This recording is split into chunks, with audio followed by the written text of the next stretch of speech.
ಓಂ ಗಂ ಗಣಪತಯೇ ನಮಃ. ಹಾಯ್ ಹಲೋ ನಮಸ್ಕಾರ. Welcome to spiritual vibes YouTube channel.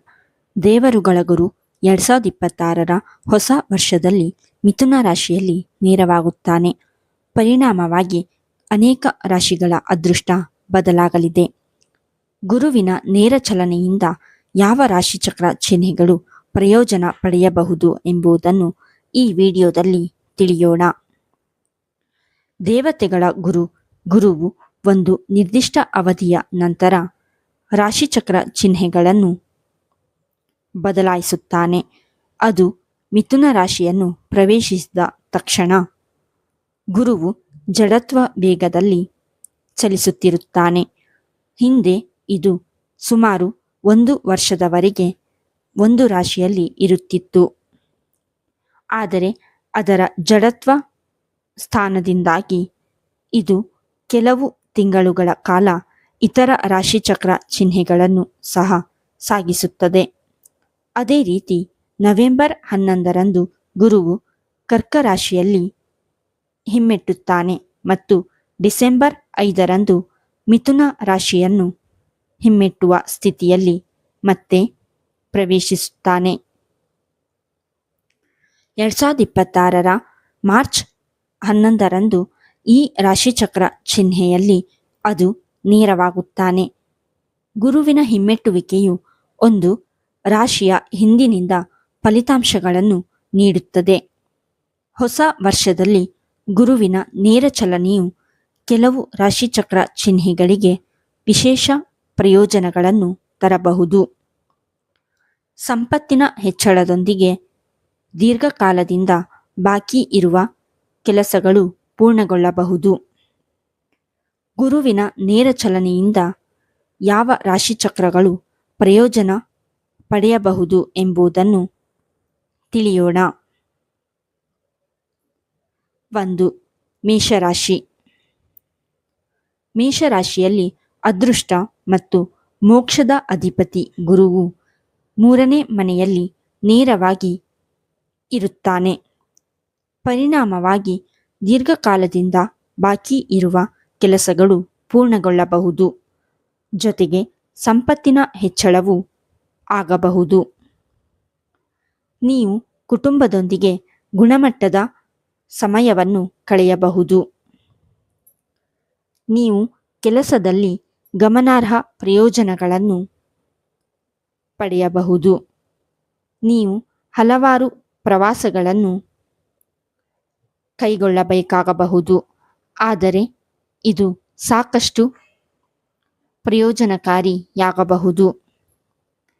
ನಿಮ್ಮ ವೃತ್ತಿಜೀವನದಲ್ಲಿ ಹೊಸ ದಿಕ್ಕನ್ನು ಕಂಡುಕೊಳ್ಳುವ ಸಾಧ್ಯತೆಗಳಿವೆ. ದೀರ್ಘಕಾಲದಿಂದ ಬಾಕಿ ಇರುವ ಕೆಲಸಗಳು ಪೂರ್ಣಗೊಳ್ಳಬಹುದು. ಜೊತೆಗೆ ಸಂಪತ್ತಿನ ಹೆಚ್ಚಳವೂ ಆಗಬಹುದು. ಜೀವನದಲ್ಲಿ ಹೊಸ ಅಧ್ಯಾಯ ಪ್ರಾರಂಭವಾಗಬಹುದು. ಅನಿರೀಕ್ಷಿತ ಆರ್ಥಿಕ ಲಾಭಗಳು ಆಗಬಹುದು. 2. ಮಿಥುನ ರಾಶಿ. ಮಿಥುನ ರಾಶಿಚಕ್ರ ಚಿಹ್ನೆಯ ಸಂಚಾರ ಜಾತಕದ ಲಗ್ನ ಮನೆಯಲ್ಲಿ ಗುರು ನೇರವಾಗಿ ಇರುತ್ತಾನೆ. ಪರಿಣಾಮವಾಗಿ ಈ ರಾಶಿಚಕ್ರ ಚಿಹ್ನೆಯ ವ್ಯಕ್ತಿತ್ವವು ಗಮನಾರ್ಹವಾಗಿ ಸುಧಾರಿಸುವ ನಿರೀಕ್ಷೆಯಿದೆ. ಶಿಕ್ಷಕರು, ರಾಜಕಾರಣಿಗಳು, ಆಡಳಿತಗಾರರು ಅಥವಾ ಸಲಹೆಗಾರರಾಗಿ ಕೆಲಸ ಮಾಡುವವರು ವಿಶೇಷ ಪ್ರಯೋಜನಗಳನ್ನು ಅನುಭವಿಸಬಹುದು. ನಿಮ್ಮ ಮಾತು ಸಾಕಷ್ಟು ಪ್ರಭಾವಶಾಲಿಯಾಗಿರಬಹುದು. ಪರಿಣಾಮವಾಗಿ ನೀವು ಅನೇಕ ಯೋಜನೆಗಳು ಮತ್ತು ವ್ಯವಹಾರಗಳಲ್ಲಿ ಯಶಸ್ಸನ್ನು ಸಾಧಿಸಬಹುದು. ನೀವು ಪ್ರಭಾವಿ ಜನರನ್ನು ಭೇಟಿಯಾಗಬಹುದು. ಒಂಟಿಗಳು ವಿವಾಹ ಪ್ರಸ್ತಾಪಗಳನ್ನು ಪಡೆಯಬಹುದು. ಹೆಚ್ಚುವರಿಯಾಗಿ ನಿಮ್ಮ ಆರ್ಥಿಕ ಪರಿಸ್ಥಿತಿ ಉತ್ತಮವಾಗಿರುತ್ತದೆ. ನೀವು ಆಧ್ಯಾತ್ಮಿಕತೆಯ ಕಡೆಗೆ ಒಲವು ತೋರುತ್ತೀರಿ. ಇದು ಹಲವಾರು ಧಾರ್ಮಿಕ ಪ್ರವಾಸಗಳಿಗೆ ಕಾರಣವಾಗಬಹುದು. ಹೊಸ ಸಂಬಂಧಗಳು ರೂಪುಗೊಳ್ಳಬಹುದು. 3. ವೃಶ್ಚಿಕ ರಾಶಿ. ಹೊಸ ವರ್ಷದಲ್ಲಿ ಗುರುವು ವೃಶ್ಚಿಕ ರಾಶಿ ಚಕ್ರದ 8ನೇ ಮನೆಯಲ್ಲಿ ನೇರವಾಗಿರುತ್ತಾನೆ. ಪರಿಣಾಮವಾಗಿ ವೃಶ್ಚಿಕ ರಾಶಿಯಲ್ಲಿ ಜನಿಸಿದವರು ಆಧ್ಯಾತ್ಮಿಕತೆಯತ್ತ ಹೆಚ್ಚು ಒಲವು ತೋರಬಹುದು. ದೀರ್ಘಕಾಲದ ಆರೋಗ್ಯ ಸಮಸ್ಯೆಗಳು ಸಹ ಕೊನೆಗೊಳ್ಳಬಹುದು. ಭಕ್ತಿಯು ಮಾನಸಿಕ ಮತ್ತು ದೈಹಿಕ ಸಮಸ್ಯೆಗಳಿಂದ ಪರಿಹಾರವನ್ನು ನೀಡುತ್ತದೆ. ದೀರ್ಘಕಾಲದ ವಿವಾದಗಳು ಬಗೆಹರಿಯಬಹುದು. ಅನಗತ್ಯ ಖರ್ಚುಗಳಿಂದ ನೀವು ಮುಕ್ತರಾಗುತ್ತೀರಿ ಮತ್ತು ಹಣವನ್ನು ಉಳಿಸುವಲ್ಲಿ ಯಶಸ್ವಿಯಾಗುತ್ತೀರಿ.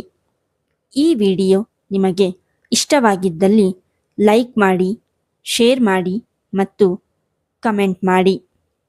ಹಾಗೆಯೇ ಇನ್ನೂ ಹೆಚ್ಚಿನ ವಿಡಿಯೋಗಳಿಗಾಗಿ ನಮ್ಮ ಚಾನಲನ್ನು ಸಬ್ಸ್ಕ್ರೈಬ್ ಮಾಡಿ. ಧನ್ಯವಾದಗಳು.